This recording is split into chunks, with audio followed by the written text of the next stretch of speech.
Hey there, lads and lasses. It is a little bit past 4 o'clock p.m., and on a Sunday, it can only mean that it is time for Kaachee Time. This, of course, is Thunderhand64. Over there is Kaachee. There he is. Let's take Kaachee off of mute here so he can. Hey there, son. Hello. All right, there he is. Woo! All right, now I did announce that today's stream would be a little bit late, but no, I think we're right on time. Well done, son. We were a little concerned that we might be late because we were thinking that there might be some tech difficulties or things we have to work out, but no, we pretty much got everything under control. So my mic seems a little bit weird in my headphones today. I don't know why, but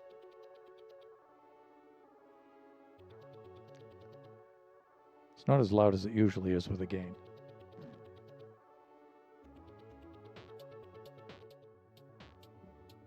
But anyways, I'll correct that as we go along. I think stream-wise, it should be fine. It looks like it's registering right about where I have it set. It's just coming into my headphones. It's a little bit weaker. I think it's because I detached my mic and I was using it for guitar tracks a little bit earlier. But I think we should be okay. All right, anyways, all of that aside, love the Guinness hat. Thank you, sir. So I'd like to welcome in fellow streamer Cyclopsalops. You, any regulars of this channel should know who he is. If you do not, there is a link up above, the auto shout out. You can go check out his next stream, which I'm sure you will enjoy. And we do have a bit of an event that we're putting in the works. I know he's got an event that he's definitely putting in the works. I'm going to see if I can participate in that. I think I'll be able to, maybe a few weeks down the road, but please go to his Discord, take a look at that, and for updates and details of that. And of course, I'd like to welcome in Kaachee's older brother and my eldest son, the mighty Biggity Cheese. Okay, all of that aside, Kaachee, what are we working on today now? Just drawing. Okay, so we're just going to be drawing today. Just a drawing. All right, so I'm going to switch over to Kaachee's display for that. There we go. So Kaachee's going to be working on stuff in Clip Studio today. So this is a rare occasion. I'm actually trying to emulate painting, which, I don't know if you guys know this, but I hate painting. Like, I hate it so much. Like real life, like traditional painting, I hate it, but with like deep passion. So seeing me trying to paint, that's a rare thing. Like if I'm doing it on my own, like not being forced to, that's yeah. Of course, I would like to point out at this time that Kaachee's charter school is a very renowned arts school here in Southern California. Visual Arts is his conservatory there, and there's a lot of painting. Yeah, at least during like my second year or third year there, I forgot. Either or, I get to choose which like art I get to do, which is like, thank the Lord. I could not do painting for 4 years. Like I would actually just quit. That's gonna be tough, son. Traditional painting is fake. So. Painters are aliens. Okay. All right, that's Cyclopsalops' take on that. Yeah, I know a lot of like kids at my school, like especially my art class, who like love painting. It's like I hate it. I think I'm one of the only kids in my art class, who does not like painting. Everyone else, they love it and they're super good at it. I suck and I hate it. So. But when it comes to comics, oh my god, I'm godly compared to that. So. All right, so what's the subject here, son? What are you drawing, painting? All right, so Like a couple of days ago, I got bored, so I drew like one of my characters like as an ID from Olympus Company. So I drew this because I was bored. Here, I'll get the reference image. All right. Some of you might be familiar with Olympus Company. We've played it on Kaachee Time before. We've featured it a few times. Let me just... Yeah, see, this right here is my reference image, and this is the final. I got bored. I got way too lazy to do the background, so I just like sketched it, and then I never finished it. So yeah, and I got the idea. I'm like, I should do like more of these, and then next I did Orca. So this is the new. This character hasn't even released yet. He's the Lord of Hong Yuan. Hong Lu. I'm saying this, but Hong Lu. He's a new Hong Lu character, and Orca's like, I love this character so much. So he's like, he made me. He's like, hey, you should draw this. So I'm like, okay. Okay, so these are your missionary / dev characters, right? No, I'm just drawing it for fun. These aren't. Okay, so these aren't any characters out of your game. You're just... No, yeah, like it's like my friend. It's like the characters from that game, but they're not gonna be in the game. It's just for fun. Right. And you're doing my them God. inspired by Olympus Company characters. Yeah, they're IDs. Okay. See, this guy hasn't even released yet, and Orca's like, "Hey, you should make the drawing." So this is literally all I could find, and while I'm looking at this image, I keep on thinking like, "This image is so low quality. This image is so low quality." It makes me so mad. And also, if you're like, "Oh yeah, this outfit doesn't look the same," yeah, I didn't make it the exact same. I made sure to change it up a little bit because, uh, this is actually just what the character looks like in game, because I actually based him off of that original ID I showed. So I'm like, he's based off of him. I don't think I need to change what he looks like at all. So Hey, son, are you going through your webcam mic or are you going through your streaming mic? You know how to check it, right? Okay, is that good? Oh, that's so much better. Okay. Yeah. Not only that, but it's more directional. It takes all the echo out of the room. So, well, not all of it, but a lot of it. So, Biggity All right. says, dang, that looks great, Kaachee. Thanks, good. So, Guh approves. Guh approves. And he's right. It does look awesome, son. Yeah. So, yeah, this is Lord of Hong Yuan. Hong Lu. I want this to release, but I'm waiting for this to release. We haven't gotten a good Hong Lu ID in a hot minute, so. All right. Yeah. So Hong Lu is a Olympus Company character, right? Yeah. And then this is Soup, and he wanted me to do the first uptight image for W Corp Dawn.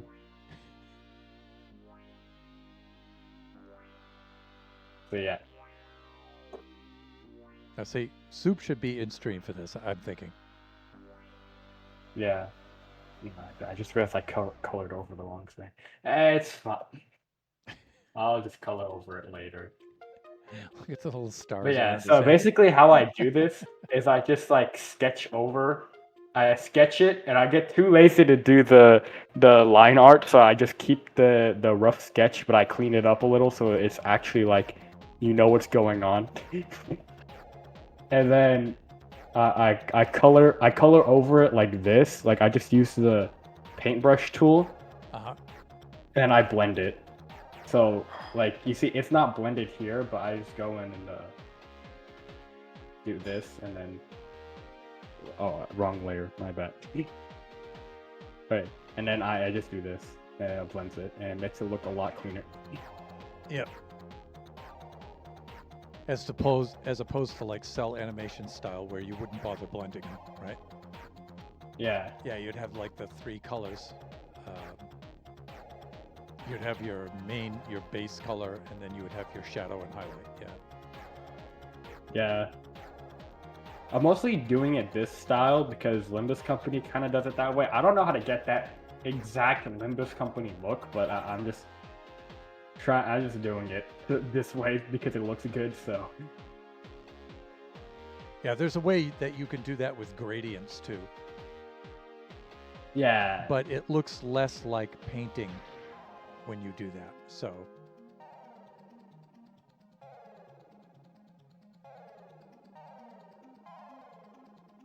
All right. So I finished a W Corp vest. Does Soup know you're doing this, by the way? Yeah, he does. Okay. No, he literally told me like, oh. Oh, you he should do did, this. right? My bad. Yeah, and then after this, I'm gonna draw family, and it's gonna be Mao Faust. I forgot what the full name is. It's like Mao Branch Adept Faust. I have the ID. I just call it Mao Faust though, because it's easier.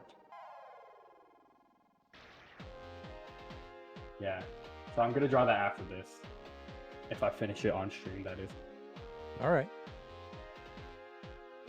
Like this one only took like 2 days, I'm pretty sure. Like I worked on it like middle of yesterday and I finished it this morning. Okay. All right.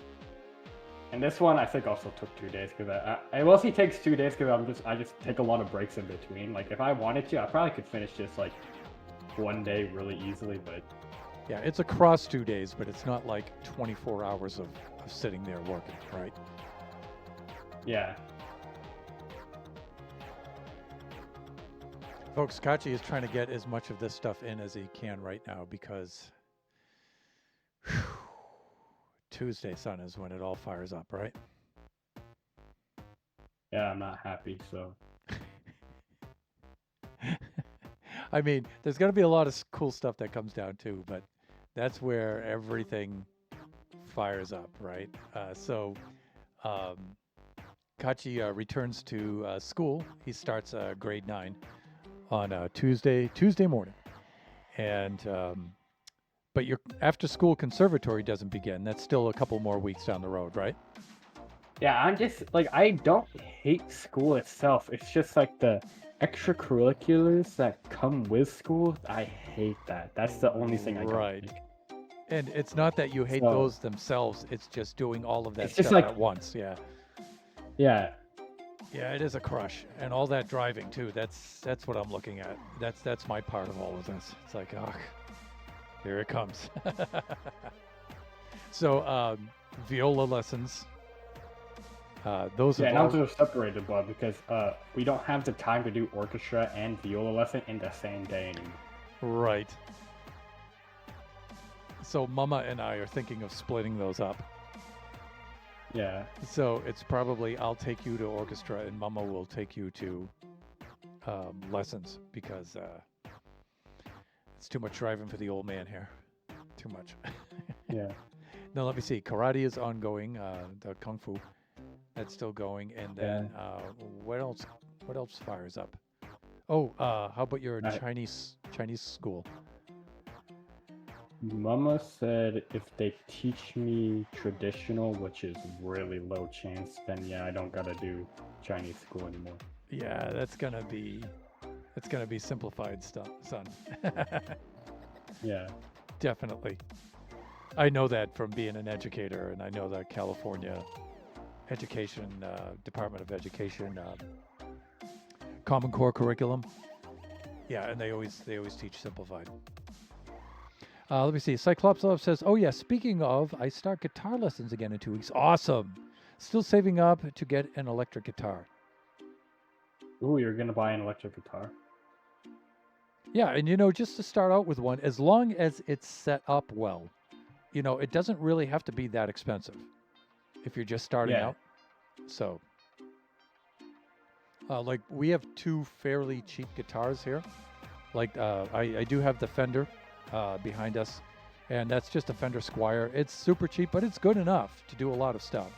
And we also bought another Taiwanese brand name Fender knockoff for Taiwan, so we can play guitar while we're over there too. Yeah, I'm gonna get it Yeah, I'm cheaper. pretty And sure. Ibanez. Ibanez is really good for their economy level, their affordable level guitars. They're really good. Washburn is also another choice for those. Really, really good. My dream is to Yeah, get this one Gibson my grandpa always wanted. Ah, which Gibson is? Which Gibson is it going to be? The SG, the Les Paul Jr., Explorer, Flying V, or is it going to be the ES 335? Solid body electric or semi hollow?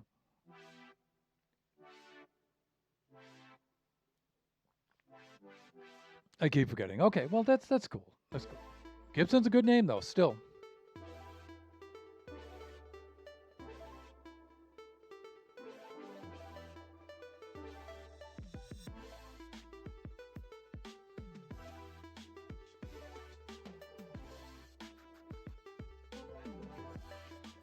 So Kachi's getting more and more into guitar lately. yeah. My hands aren't dry enough, so I don't know if you can see, but like my skin is peeling off my hands from playing every day. So That's a good sign, son. yeah, like whenever I put my hands in my pockets, it's just like oh my god, my fingers feel so weird. Remember, Kachi's been playing viola for God, how long? Years in second grade, but Okay, so that's going to be 8 years old for like 6 years now, right?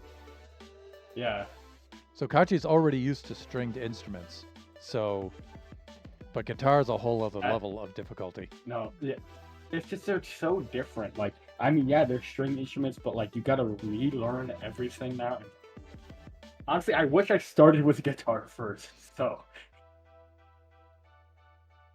Oh yeah, my skin is usually okay because I keep my nails longer and always moisturize my hands. Ah,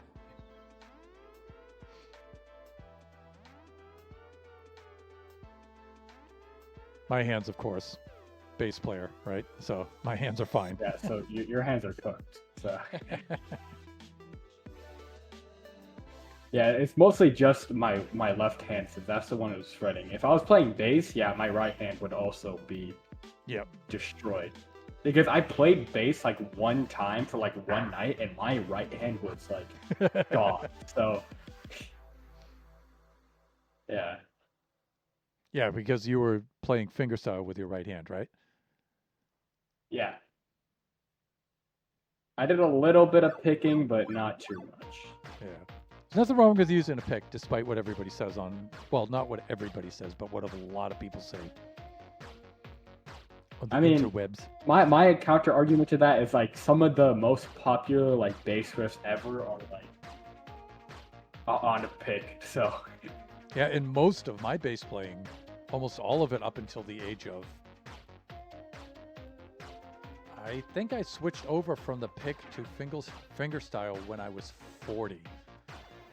So all of that time before then, I played with a pick, and but I developed a hybrid picking style that was really pretty cool back then. But because not a lot of folks were doing that then, that was a groundbreaking kind of thing back then. But using a pick on bass is honestly so valid. Well, it is for some songs, right? I mean, the reason why I switched over to fingers is just so I could stay interested in playing bass, and I couldn't make the pick sound good on my fretless bass. So I said, you know what? I really need to expand my skill set into the fingerstyle. And so 20 years ago, I decided to do that. I wasn't even born yet, right? That's right. Well, you're not 20, so. Yeah, Gaga was though. Thunder, were you ever in a garage band? I was in a lot of garage bands, and I was in a lot of legit touring and playing out bands and stuff like that, club bands and stuff like that, cover bands. Yeah, did a lot of that stuff, dude.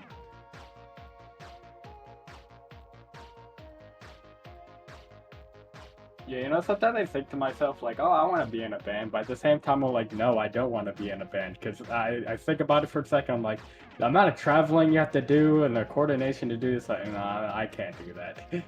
I will say being in a band is a little bit, well, in some ways, it's not a little bit or a lot. It's just in different ways. It's pretty tough nowadays. Like, Yeah, and like the demand for bands nowadays isn't that like high as it was like when you were in bands, right? yeah. Especially where, like everybody was a singer, everybody was a guitar player. A lot of people were drummers, but hardly anybody was a bass player. And if you're a bass player and a singer on top of that, wow, I got a lot of work. In fact, I had to turn down a lot of work, so. But yeah, we never had trouble getting gigs in clubs and in venues and stuff. We never had trouble doing that. I want to do that, but no one does that around here. Yeah, Switzerland. I met a drummer from a band a couple of days ago, but they're fully packed and don't need a person who can say, ah, yes. Yeah, and it's not like we're saying don't join a band or joining a band Yeah, is impossible. You shouldn't do it. It's just there's things you have to consider, right? So yeah, like yeah. Like I'm not the type of person to do a band. Like I get tired after doing like traveling for one day. I'm done. Like I have to take a break. So there's no way I could be in a band. but you also do get live performance with other people in though because you play viola in the orchestra. So Yeah, I like that's the only part I would like about it. Like just getting to play is probably really fun. So yeah, there's so much behind the scenes like work and sacrifice to do. Like the playing part is actually that's the most minimal part of doing all that.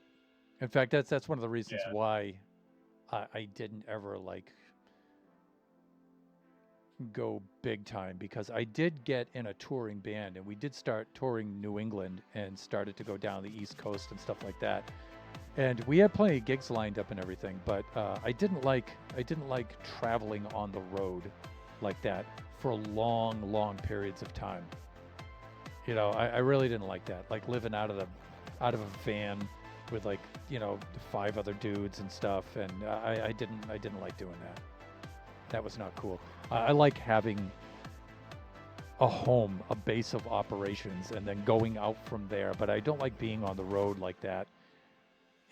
Playing was great, and also though the expenses were so great that not only could we not break even, but I wound up actually owing money at the end of the at the end of the first leg of that tour.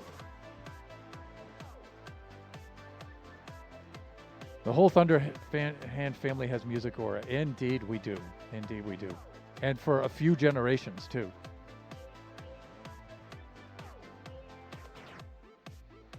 Now it's nice to just collaborate on with people online like that. Occasionally, do this show live or that show live or something. That's if I were a young guy and I were doing that, that's how I would do that today. yeah. The only reason why I would want to be in a band, I think, is to like make music with other people. That's I don't think like and then playing them like, but I don't know about the whole playing part. I don't think I'd be like super into that, but definitely making music with other people. That'd be so fun. Yeah, and back in the day, not everybody had all of this music software and equipment where you could basically, produce all of your own music right at your own home. So if you Yeah, wanted, if you were a guitar player and you wanted to hear your song with bass and drums, you needed to go find a bass player and go find a drummer and then teach them the yeah, song and have them play it and work it out so you could hear it all together. We had all kinds of like cassette recorders and things like that. We had like really basic like little 4-track cassette recorders. We could do things like that, but it was really limited.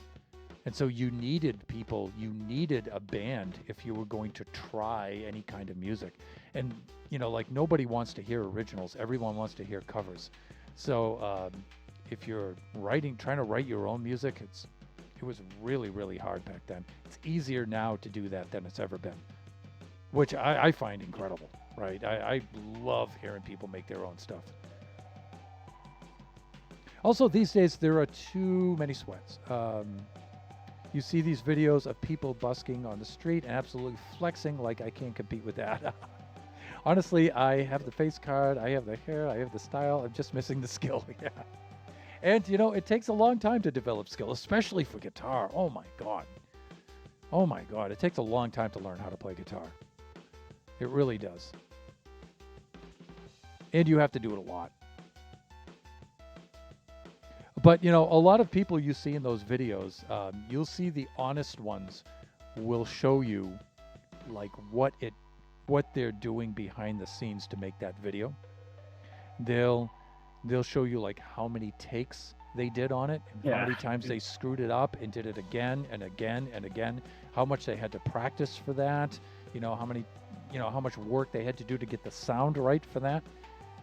Most people, I wouldn't say most people, but a lot of folks, want to sell you like the illusion that they're, like these instrumental musician gods and stuff. But the honest ones show you, yeah, that video I did is really cool and I'm glad you like it, but this is the behind the scenes. This is what it took me to make that video. 100%, and I'm so sick of people acting like it's easy. Yeah, well, the thing is, that's kind of a double-edged sword, right? Because no one wants to see a musician struggling. If they make a video where they're making mistakes in that, and they're screwing up and starting over and things like that, people will trash them for it, and they, and so people just want to see that godly performance. For the most part, they do, and so I think the balance there is, yeah, you do the perfect video with the incredible take that makes it look easy, but then you talk about how difficult it was to make that and stuff. You don't show it, because if you show it, people are gonna lose respect for you. It's sad, but that's the way it is. Yeah, art is always an illusion, but people want that illusion. They definitely do. It's just kind of discouraging a little bit, or at least it's intimidating. It's kind of daunting, right? When you see these player after player after player, they're in their own bedroom and they're doing this incredible stuff. And, they're just sitting on their bed doing it, and it's like, wow, just there's average people walking around who can play like that. There's always been average people walking around who can play like that. It's just now you're seeing them all. I've never had a solid performance. Neither have I. I've always struggled, and low-key, I ain't seeing improvement because I'm too worried about messing it up. I think I'll just lock in for an hour each day, each weekend, and practice over and over. I've messed up in front of people so many times that, you get used to it. You just get used to it. It's a given thing, right? So, and every time I've messed up, I've been worried about messing up. But after I mess up, it's like nothing bad happens to me. I think, oh well. I mean, I'm not happy about it, but it's like, so I missed that note. Just have to try harder next time, whatever. My take on that is when I've been on stage before, like I've prepared a bass solo and absolutely messed it up, and had people, telling me from the audience that was the greatest thing they ever heard. And I'd be shaking my head saying, no, dude, I really blew that whole middle section. And they're like, no, that's the best thing I've ever heard, dude. That was the greatest. And I'm like, oh my God, that was so bad. But then conversely, I've gone up and I've done a section of a song or a solo and I've absolutely nailed it.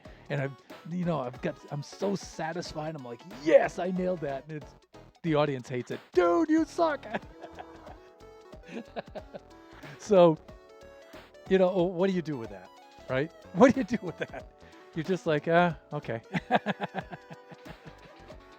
Oh yeah, that happens almost all the time. Yeah, I've completely nailed it, pulled off an awesome lick, I've been in plenty of bands with like my brother and my father and stuff, and they'd turn around, they'd be like, "Yeah, that was awesome." My bandmates would be like, "That's so cool," and the audience is just booing, throwing stuff they hated. But then I'd be doing a song or a solo or something, and I'd completely screw up a whole section of it. Just completely screw it up. And people would be like cheering, "That's the greatest solo I ever heard." And I'd be like, "No, it's horrible." So the audience often doesn't know. They really don't.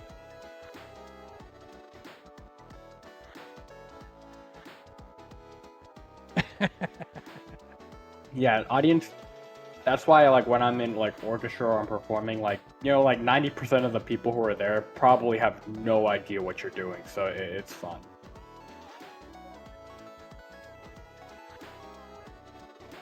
And the ones that do know what you're doing, if they're decent people, they understand what's going on. Yeah. They understand how difficult it is to hear when you're on stage. Like monitoring is so much better. But things like lights and stuff like that, like I can often, when I'm playing out live, I can often barely see anybody out in the audience. I really can't. And I'm so focused on trying to get my parts right and trying to get through the show and, okay, next song's coming up, I got to sing this part. I'm so focused on it. I'm usually not even paying attention to the crowd, I'll be honest with you. The lights always annoy me. They're so warm sometimes, like that. Yeah. At least nowadays you have LED lighting and it's a lot cooler. But back in the day we had those lamps. They were so hot, man, with the gel filters in front. Oh my God. And you're playing a small venue, and those are the worst because the lights are right on you. Right on you. They're like, arm's length away. Good Lord.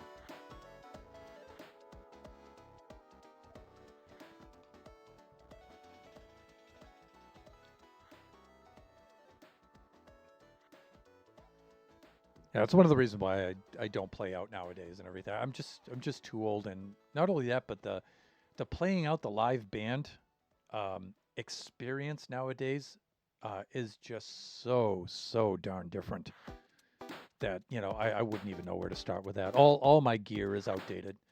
Like this microphone here. This is my stage mic, my Shure SM58 stage mic from the 80s.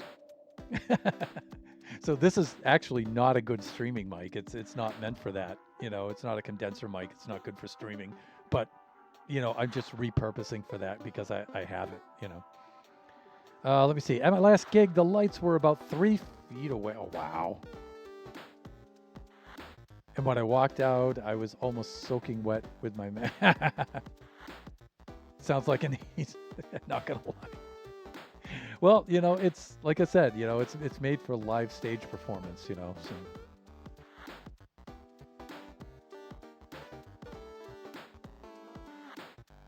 But yeah, I wouldn't even know any of the like we never had laptops at our gigs.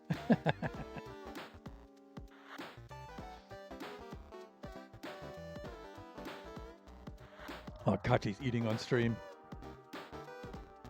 My rush.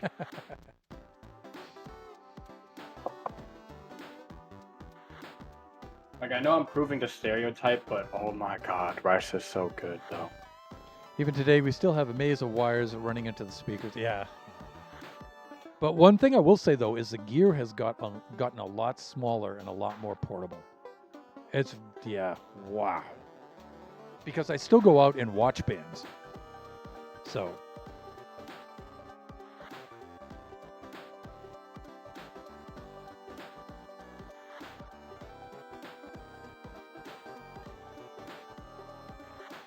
Yeah, you can get little tiny amps these days. Yeah, it's nice. Yeah, my rig from the 80s, viewers, was colossal. My God. Yeah, lugging that around to gig. I'm still a pretty strong dude, considering my age, but no thanks. I'll pass.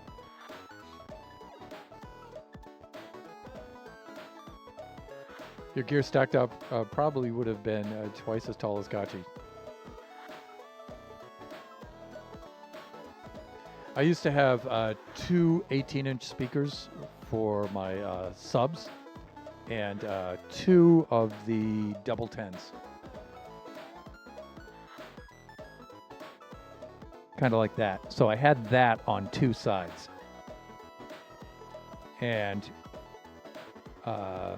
2,000 watt power amp for the subs. And I had a 500 watt tube amp for the tens.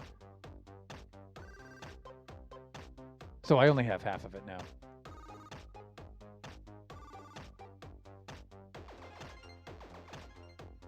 I still have the other 18 though. Right down there. So those are my two 18s. In my rack. Some of my original pedals down there.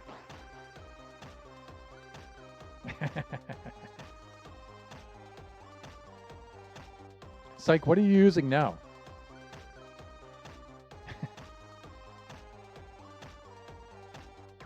I was doing some live guitar tracking yesterday. Yeah, I heard that. How could you not? And because I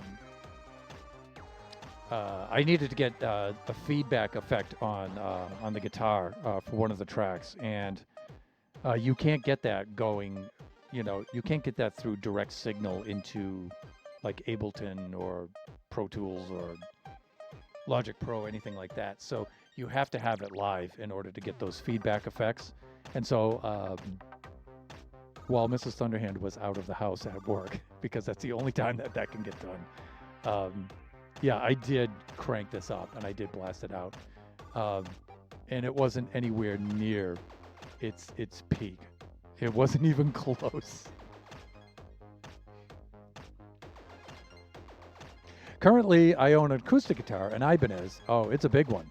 Okay.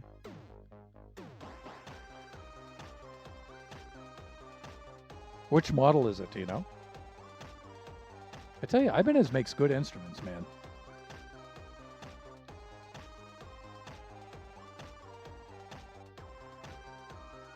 I can send a pic over to Discord. Yeah, please.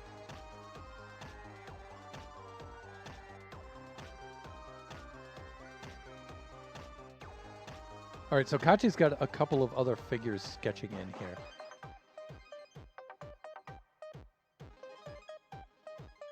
All right, so what's going in there on the left, son? Oh, wait. The goggles. So let me see. Oh, but I can't tell. Will he have night vision goggles on top of his helmet? Yes, but they're gonna be not what you're expecting. Oh, so it's not Tez then, right? No. Ugh. I thought that might be Tez. These two characters, Tez and this character, get confused a lot since they have very similar designs, and that's not the other person's fault. They didn't know each other when they made the design, so... Okay. Is that casual? Casual has 10 pots. He's like... Yeah. That's casual.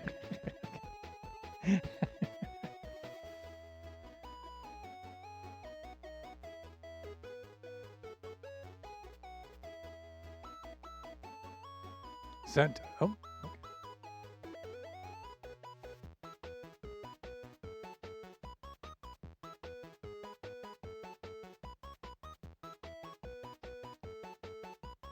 Oh, that's sweet.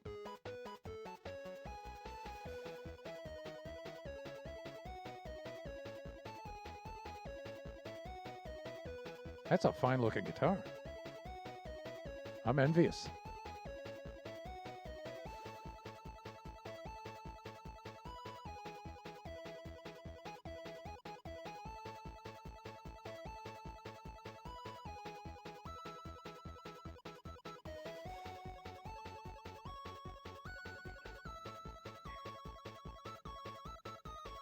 But I need to restring it because the strings are too light. Oh, okay.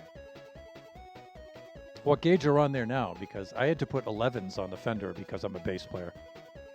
And now that Kaachee's playing it, I definitely need the 11s on there. The dude plays it way too hard. Just like his Bubba. I replaced the really old ones that were on it when I first got it. Must have picked up the wrong ones though, because dang. Yeah, we have 11s on there right now. I was just about to, so I had to practice for about a year to learn how to pick and strum that lightly enough to control my attack on it. And I think I'm there now. I'm still hitting it a little too hard, but I'm there. And I was just about ready to drop those 11s down to 8s, but then Kaachee started playing it, so I'm thinking, nah, I should leave the 11s on there for a little while. But the 11s make it really hard to play.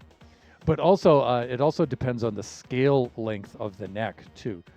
So one of the reasons why, I usually, my family, we usually like the Gibsons, and that scale length, which I think is 23, 24, somewhere around there. But the shorter the scale length, the more flexible the strings are and the lower the tension is. The longer the scale length, the higher the tension is. And so, but also the longer the scale length, the further apart the frets are. So that's why nowadays, instead of the Gibson and the Gibson style guitars, I go more for the Fender style because they have a longer scale length on them and they have a little more string tension and there's a little bit more room between the frets for that kind of a hand. So I have 10s. 10s are, yeah, that's pretty heavy actually. I'm surprised. Yeah, you should try to drop those down to 8s. And, if they're a little too light and, you're pressing down too hard and playing them out of tune, you might want to think about, a wound G string instead of a core G string. You might want to think of a wound one on that.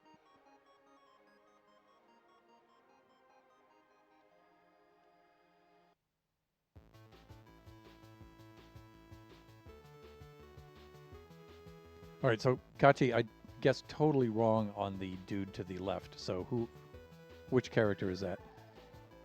This guy. Yeah, but I was looking for a name. Orca. Huh? Orca. Oh, that's Orca? Oh, so you're just putting him in the other okay. drawing. Okay. Yeah. I was originally going to say Orca. Yeah, this is... I'll draw Tez first. This is like a really basic drawing of Tez. And then this is Orca. They have like such a small difference. But Orca has quad goggles. Oh. And he has a face plate. Oh, yeah. Okay, understood.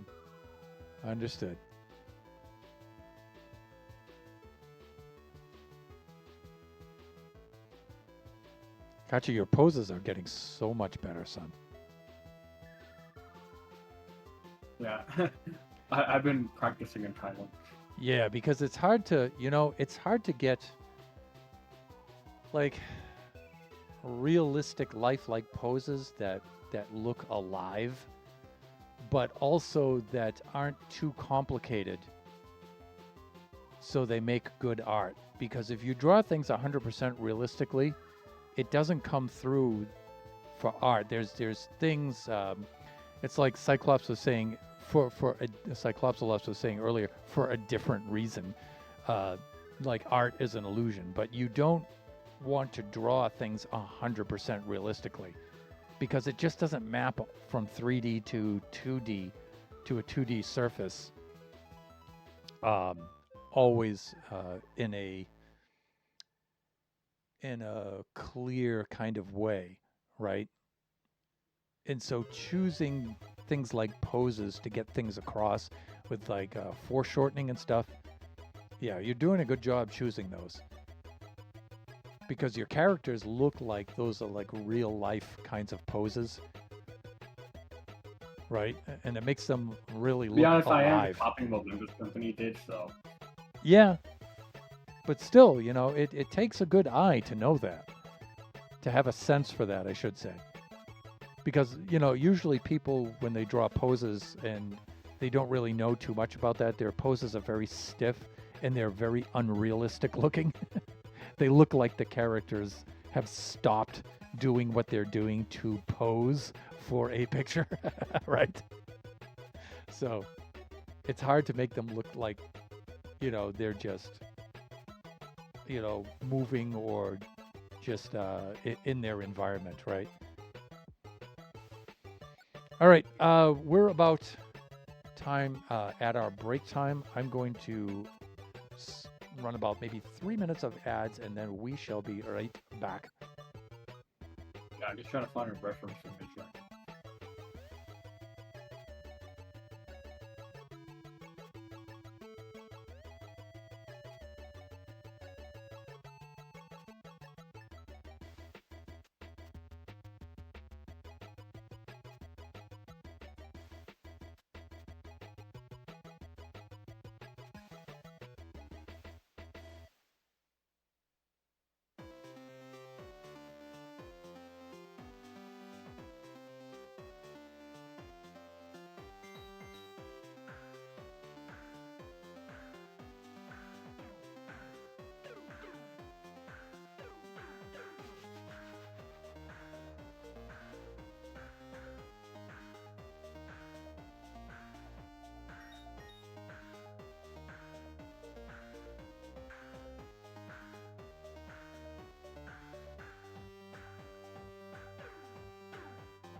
And here we are. Welcome back.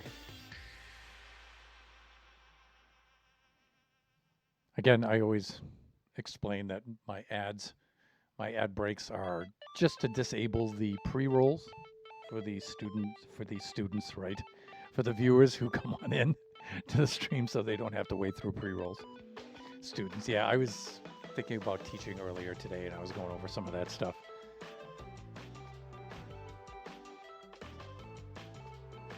All right, is that family back there, son? Wait, what? Who is this now that you're drawing? Sophie. Oh, that's Sophie, yeah.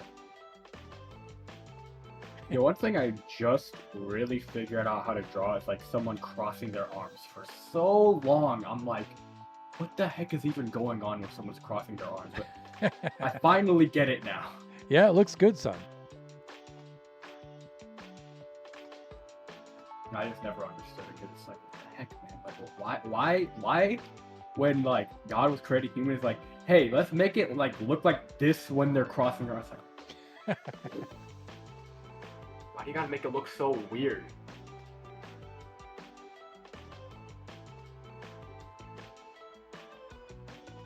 Same for hands, bro. Like hands, like on paper, hands sound so easy to draw, but like it's just like, nah, it's gotta be possible.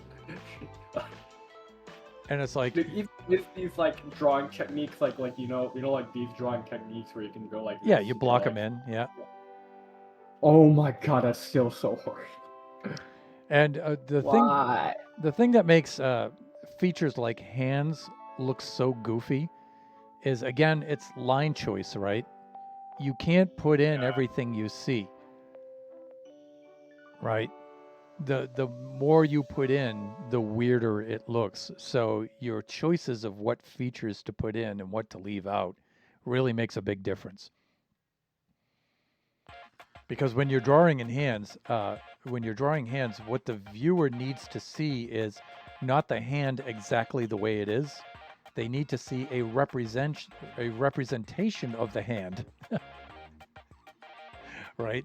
Not the actual, how it actually looks, because then you get these blobby sausages kind of look to it when you try to put too many lines in it, right? That's why my hands look, I guess, are not like, I don't make them like super like round. Like my hands, my fingers, when I draw them, they're like super like, I don't know, like sharp. They're nowhere near like round at all. Like human hands, no.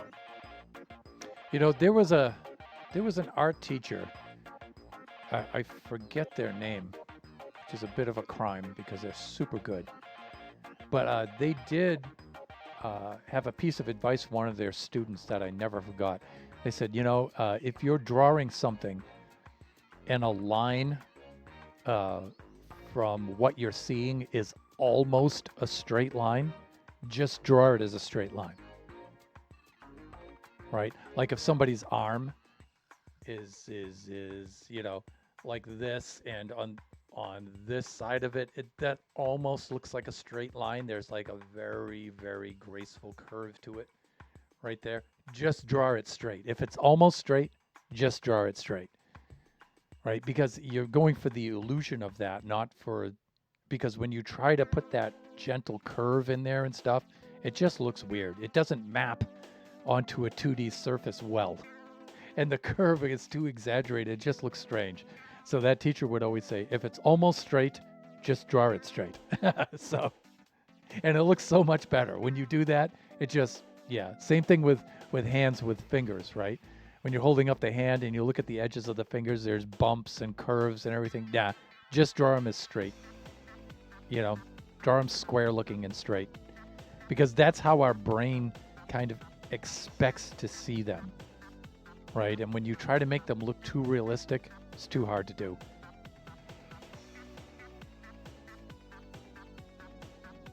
Yeah, Sobi's pose looks really good there, son. You know what? I'm gonna draw something. I'm taking some inspo from Kaachee. Yes! Oh, cool. And of course, don't hesitate to post that on the Discord if you would like. All right, number 3 done. Okay, so we got 1, 2, and then 3.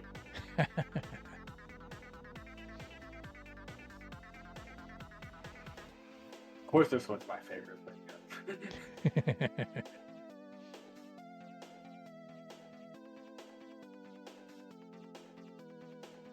But you know what's crazy? I realized like, oh yeah, I finally gave my OC a real name now. His name's Benedict, so it isn't just Kaachee now; it's Benedict. But I realized Benedict and Thunderhand both got their right arm chopped off, and I had no idea that that was a thing. Like, I did not intend on doing that. I just accidentally did that. So, from where did you get the name Benedict, son? Uh, yeah, at the time, I think it was the second book of the Prince of Amber, the Prince of Amber. Not Prince of Amber. I was in the second book, and I was really like the story so far. And I thought like, Benedict's a cool character, and I like the name Benedict, so might as well add that, and no one would ever get the reference. So it's like, might as well.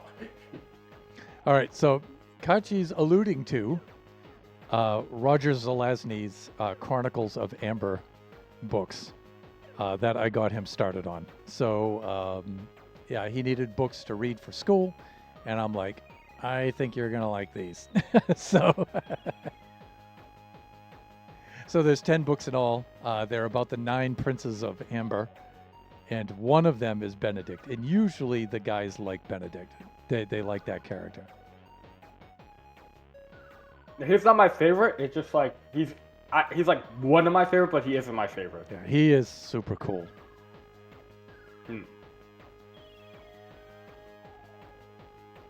But random, he's my favorite. So Yeah, I can see that. I can totally see that. My favorite from the first book is from the first 5 books is actually turns out to be Ganelon. Yeah, you said he does some really cool stuff later, so I'm Yeah. happy for that. Yeah, but you've got to get to book 5 to understand why. But because when you encounter him in the earlier books, he's just like a side character. Yeah, but you'll see in book 5 why he's really cool.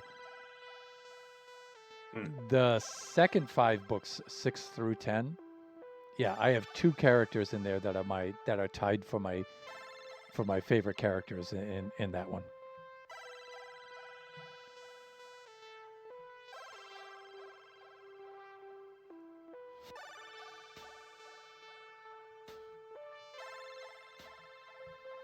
Yeah, but when I was designing the new design, like I just would never had the idea in my head like, oh, Thunderhand and Benedict both lost their right arm, and I never thought of that until I was writing the lore for this guy, and I'm like, I guess since you're involved in my lore, I'm like, oh wait, they both are missing a right hand. And they both get I swear there's no, I did not do that on purpose. and they both get a magical prosthetic too. I don't. I was like, I'm debating on making it like magical or just normal prosthetic arm. I still don't know. Yes, because the Thunderhand Because character is based Thunderhand- on the silver armor of Nuaha, the Irish mythological hero. Where Benedict's is the hand of Oberon, right? What? Benedict's prosthetic is the hand of Oberon, remember? Yeah, but that like his design, I didn't take into Benedict like the Yeah, one not from exactly. Amber. Yeah. I did not. Yeah. Yeah, I was talking about Benedict from the Amber books. Yep. Yeah, remember that image? Oh, let me get that image again.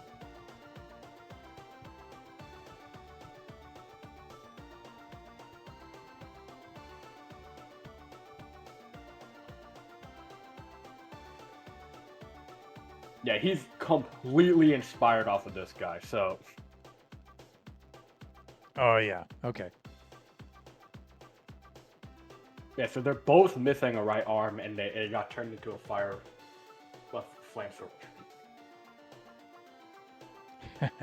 That's cool. I'm pretty sure these guys, their story isn't too similar. The only ID story I ever read was this guy's ID story. I read no other one, but From so there's Limbus like this Company. Yeah. faction. Yeah, there's this faction in Limbus Company called the Fire Fist Office, which is what Fire Fist Gregor, he's from this ID specifically. And the Fire Fist Office has some beef with the Blood Fiends, which is like some ancient race that Dawn is apparently Don Quixote, aka Sancho. She's a Blood Fiend. So Kanto 7's all about Blood Fiends and stuff. The Dawn Office head staff, like the big sister, she died when they went to go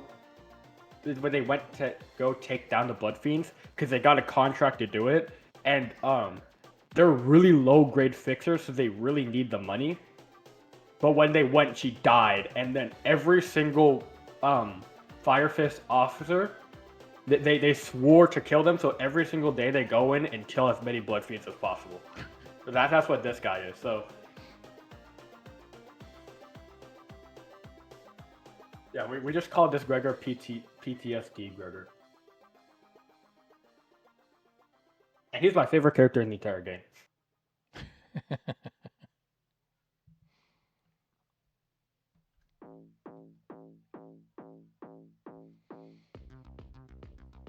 Anyway, okay, I gotta start on the next one.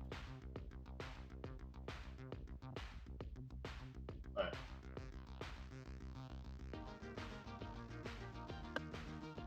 Uh-oh. Cyclopsolops is saying he messed up. I'm making a map instead. Okay. All right. Okay. Is that a map for the event that we were talking about earlier? Psych?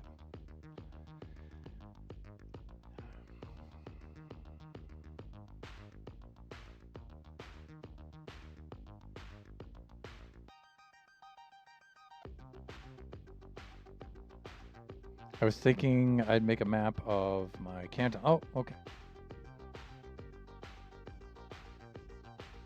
Now, I have dual monitors now, thankfully. It's very useful, but I'm only putting this reference image right here just to show you guys what I'm gonna draw next.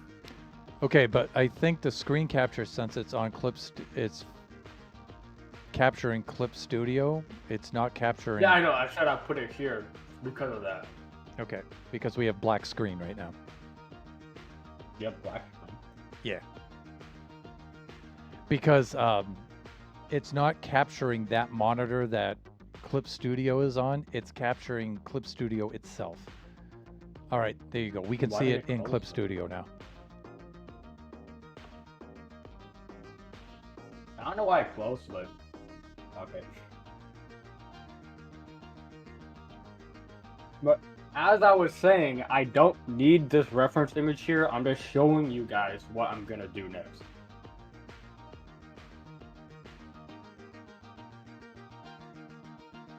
Can you expand it, son, a little bit so we can,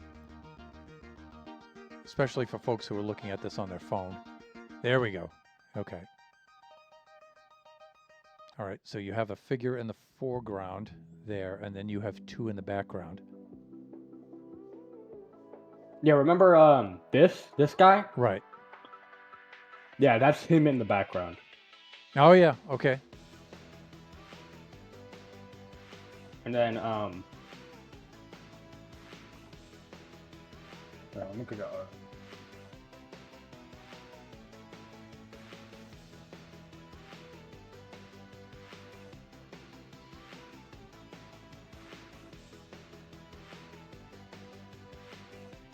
And this is the character I'm drawing.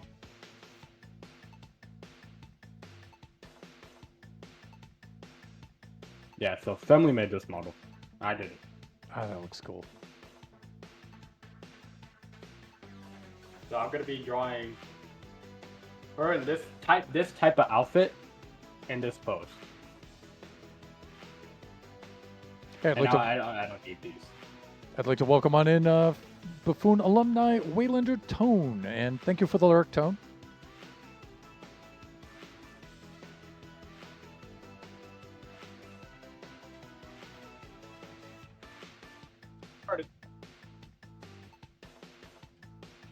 Yeah, I've had a huge burst of motivation since I literally was not able to draw at all during Taiwan. Well, I was, but like not like this. So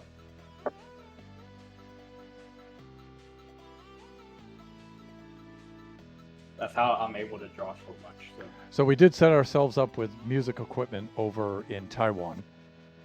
Some basic music equipment there, so we can make music while we're over there. But Kaachee doesn't have his art stuff over there. Because here we're drawing on the PC, on Kaachee's PC, with Clip Studio Paint and the Wacom tablet. Wacom tablet. Yeah, the very old, ancient Wacom Bamboo CTL 470. Which Kaachee can use much better than me. I tried using that initially, and good lord. Son, I don't know how you use that, man. I don't know. Maybe it's because I didn't have like those years and years and years just like only drawing on paper. That's probably why. Yeah, I was telling Kaachee that's why I think, I can't draw on the tablet like that, where it's not direct drawing, it's indirect. So you have to make the movements on the tablet, but you see the output on the monitor instead of drawing directly on whatever it is you have. So, yeah, I was just not able to master that.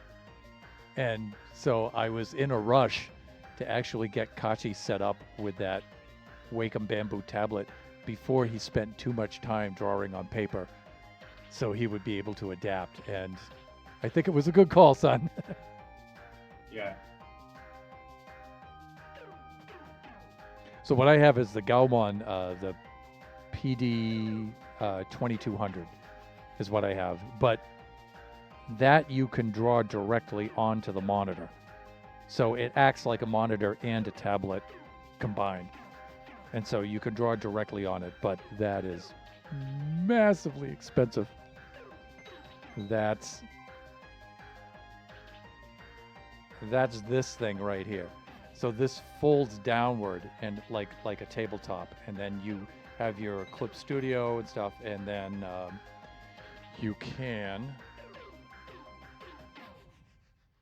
then just take your pen and you can draw on the monitor surface itself, and it'll come out on the drawing, and it's pressure sensitive and all of that stuff. So.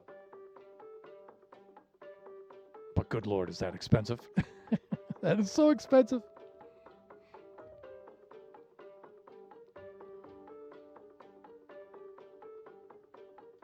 So at some point we'll upgrade Kaachee.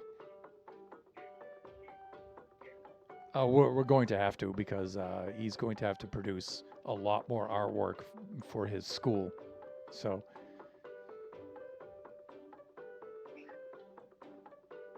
but a little bit at a time, because we just upgraded his entire system and setup over there. So, Yeah.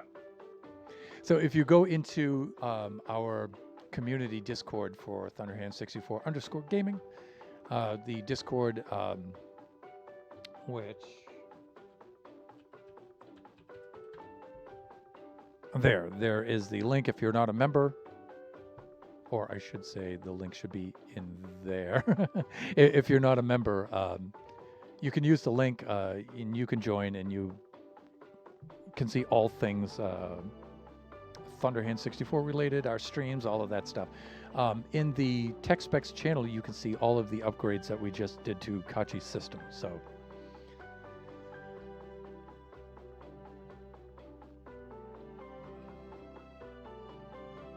So we started by replacing his CPU, I think. We upgraded from 4 cores to 8 cores, so that made a big difference. Hard drive space was also a huge upgrade for him. And then got him up from Windows 10 to Windows 11. What else did we do, son? That's probably it, right?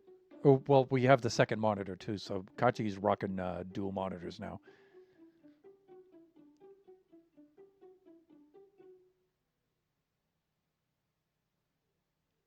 Plus, then overall for the entire household, we upgraded the Wi-Fi. So The Wi-Fi is kicking butt now.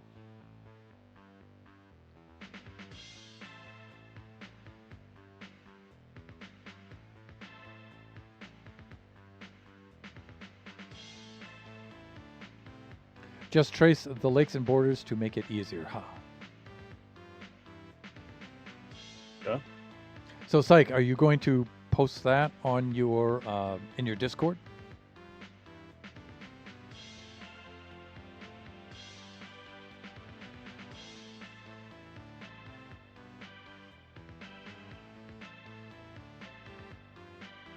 Probably not, because I don't want to dox myself. Oh, that's right. Okay, so this is an actual map, or a map of IRL features. Okay, understood.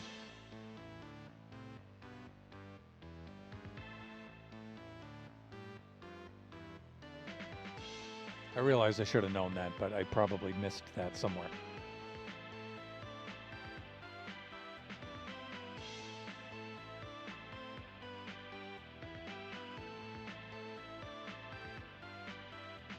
How do you draw a giant rice farmer hat?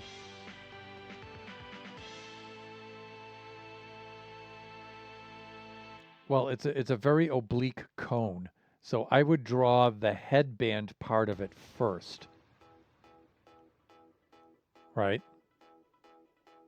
Because Yeah. it's got like an internal headband that sits on your skull, so I would position that first, and then base the rest of the hat on that. Okay. So there'll be a circle where it wraps around the head, just above the ear, probably. Just above the ear and just above the eyes. So there'll be a circle there, and then that would be the inner circle where it sits on his rest on the head, and then I would position the outer circle for the rim based on that.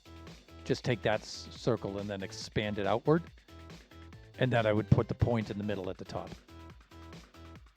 That's the way I would do it. Check the I sent you the image. Oh yeah, I see it.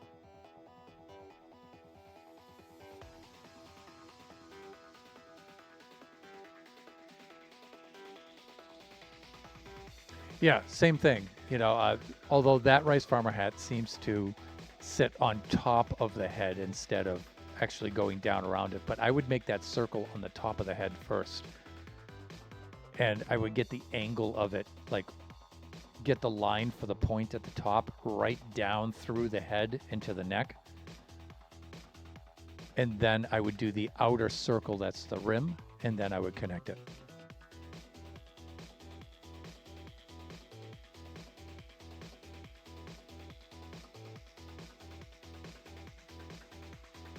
So big. How do they go into combat?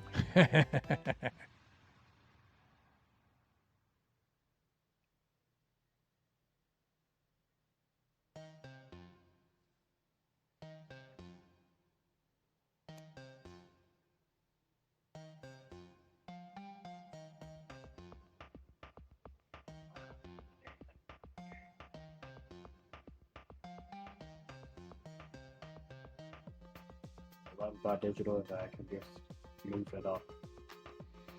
So nice. Yeah.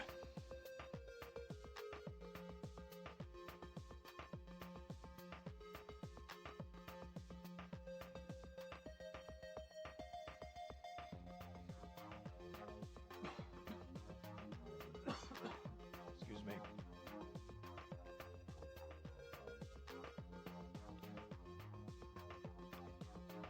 I still want to get one of those for working outside. I'll burn rice from but actually go for it.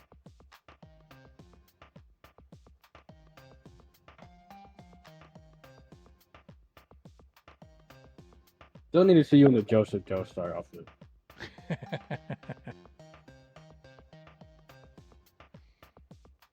By the way, I guess I should don't know. show what Mama got me from Taiwan, right? Oh yeah, yeah. I'll show mine.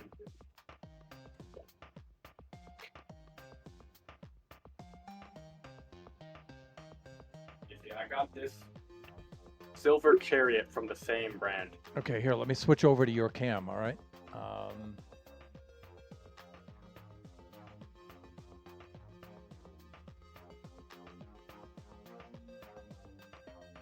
Wow, I can't believe I don't have a Kaachee cam that's just yours. So I'm going to have to add that scene later. But it's still big enough. If you hold it close enough to the camera, son, it'll still come out. Hey, So you had Silver Wait, let me Chariot help. from Polnareff's stand, right? Yeah, let me just pull up my camera so I can. Yeah, Yeah, that's pretty good. and then the box is right here. Nice. Plus, if there's a demand for it, if folks want to see it, we can post a pic of it in the Discord too. So it's cool. It's Man. cool. We find a lot of that kind of stuff in Taiwan. It's so much fun. And then I got this base form Goku in Taiwan too. Is he Oh, that's doing Kirsch. instant transmission, or is he just like? Yeah, go on. He's doing the instant transmission. Yeah, that's cool. I It's love that. cursed because on my screen, like from my perspective, since the camera's flipped, his hair is like really is flipped, which never happens.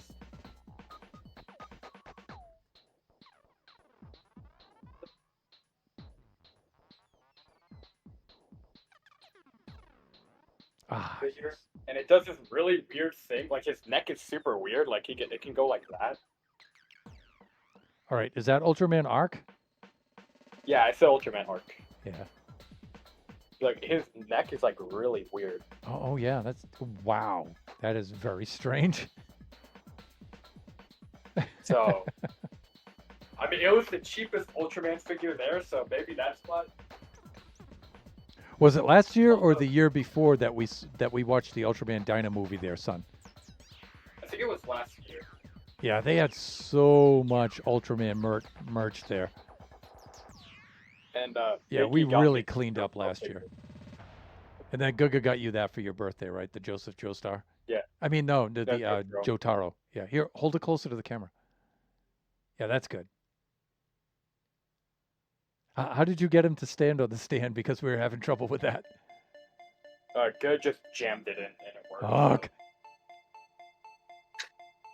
I got more figures, but I haven't opened. I got this cooler statue I still haven't opened.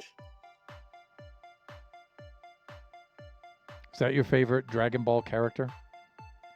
Oh yeah, definitely. Yeah. No competition. Cooler's my literal favorite character in the show. No competition. I just wish he was canon, but it's fine. And I also got this Evil Tiga Ultraman suit that I'm gonna build later. Yeah, that's so cool. Let's see if they have like a this is what it looks like. And again, we can show better pictures of this in the Discord if folks want to see it. You think I have enough time to run to my room and show my albums? Could you bring your albums out here? yeah, I can.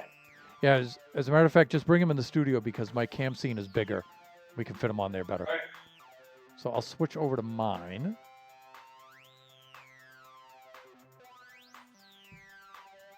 Actually, I just stay right on mine here.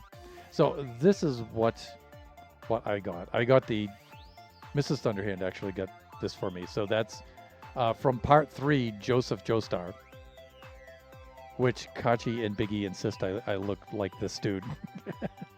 And there, of course, is Iggy. And the funniest thing about it is I used to have a Boston Terrier dog named Fred when I was really young. And so I look like this dude, and I had that dog. And so, yeah, come on in, son. Oh, wait. Yeah, let me get it.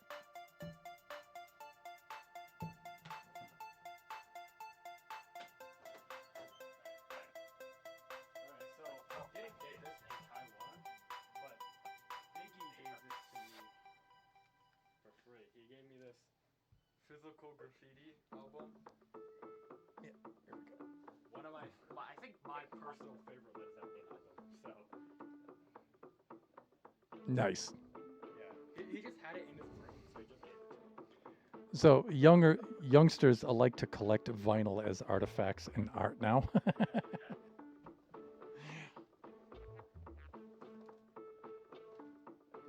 then I also got Dirty Deeds Done Dirt Cheap by AC/DC. Yeah. Now that one you got in Taiwan.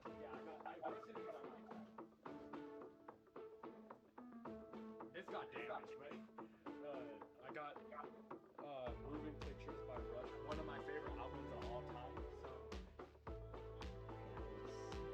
Bring this back here so we can get the entire thing in. There we go. That's a lot of people's favorite album of all time. yeah. And I was telling Kaachee, I have my original vinyl of that. Power Slave by Iron Maiden. My Yeah. favorite band of all time.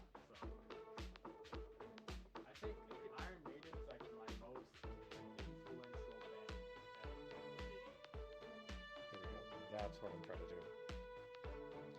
Well, son, if you have to pick a favorite, that's a good one. My two biggest influences are Soundgarden and Iron Maiden. Those are like my two biggest. Not bad. Good score, son. Good score. They sold out on Soundgarden in the record store we went to. Couldn't find any good Ozzy or Black Sabbath albums. There's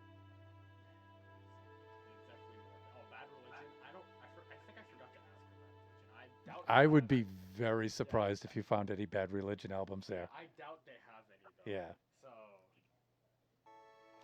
Bad Religion is considered a local punk band here in Southern California, but they're probably known worldwide now. But I would be very surprised to see their stuff in Taiwan. I really would. But Taiwan will surprise you sometimes. They'll have things that you're not expecting there, and then things that you would expect to have them, they won't have them. So.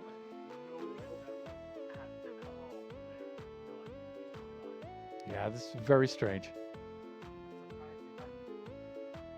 Yeah, like metal is still pretty big over there.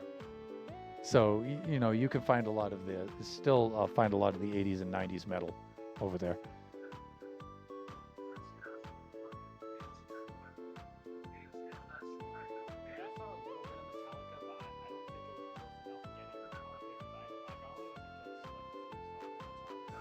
Yeah, Ride the Lightning's a good one.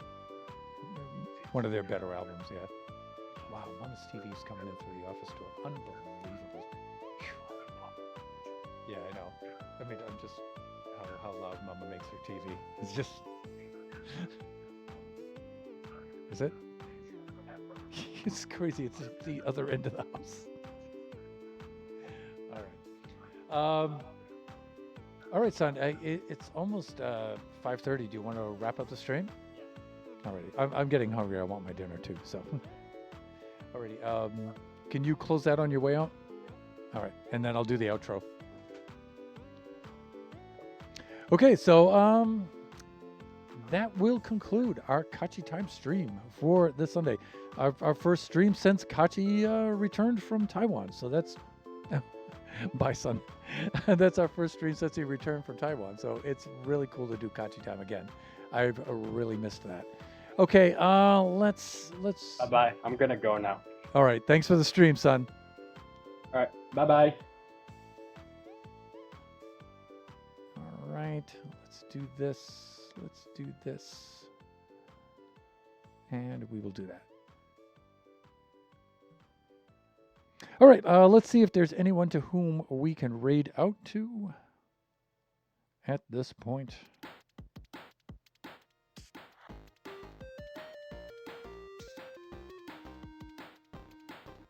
And the answer to that is no. Okay. Which is a little strange for a Sunday afternoon, but okay. Anyways, let's just do our outro and then we'll pack it up. Just remember that we do this Kaachee Time stream every Sunday from 4 to 6 p.m. Pacific Standard Time. Our next stream will be Wednesday from noon to 2 p.m. Pacific Standard Time. That will be Generations, and we should be in the Baby Zombie Rush beta creative world, working on the not so mini game. And then the stream after that will be Friday. That's from 11 a.m. to 1 o'clock p.m. Pacific Standard Time, and that will be Buffooncraft SMP. Should be putting the final touches on the Squid Farm, and then finally moving on from that back to our main build. That would be really nice. Thank you for joining us today, everybody. It was so cool to do another Kaachee Time stream. I've missed that terribly, especially when Kaachee's doing the drawing. I really like that kind of stuff. Enjoy the rest of your evening, morning, afternoon, wherever you have to be. Join us again next time, everyone. Bye for now.